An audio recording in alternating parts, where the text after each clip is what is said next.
अवगुण मेरे बाप जी, बख्शो गरीब निवाज। जो मैं पोते का पुत्र हूँ, तुम ही पिता को लाज। समिरथ डोरी खींच के रथ को दो पहुँचाए, मार्ग में नहीं छोड़िए, साहेबाना बिरदल जाए। हम पंछी तुम कमल दल, सदा रहो भरपूर। हम पर कृपा न छोड़िए, क्या नियरे क्या दूर।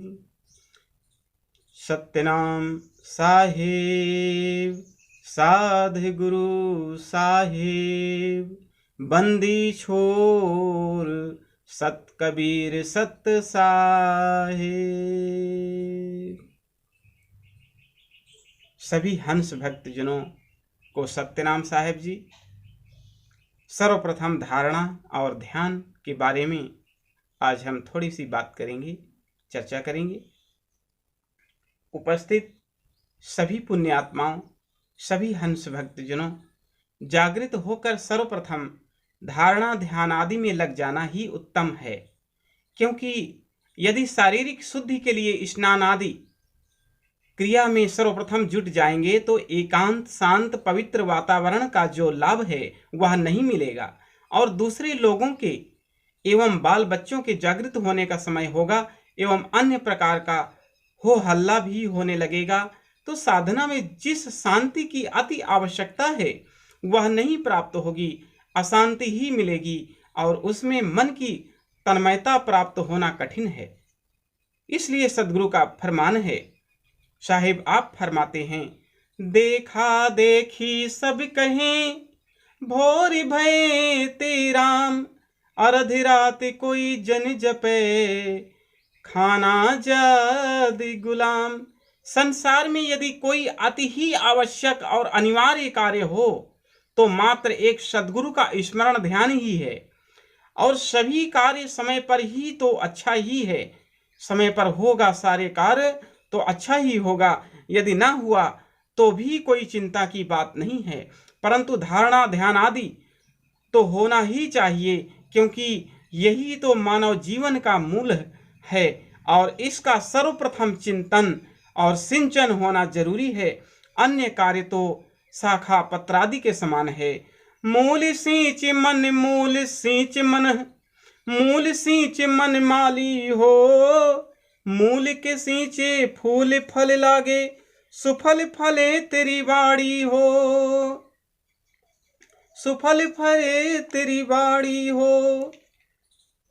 और उषापान अर्थात रात्रि को सोने के समय ही एक तांबे के लोटे में आधा सेर के करीब जल भर के रख लें और उसे ढक कर रखें। ध्यान आदि से अलग होने पर उसको पीवें। 5-10 मिनट के बाद शौच के लिए जाना चाहिए और उससे पेट का मल साफ हो जाएगा और शरीर आरोग्यमय रहेगा। इसका नियमित सेवन करते रहने से बंध कोष का दर्द भी मिट जाता है। मल त्याग करने के बाद अच्छी मिट्टी से हाथ पैर खूब अच्छी तरह से शुद्ध कर लेना चाहिए। तत्पश्चात जो है आगे का जो कार्य है वह करना चाहिए। और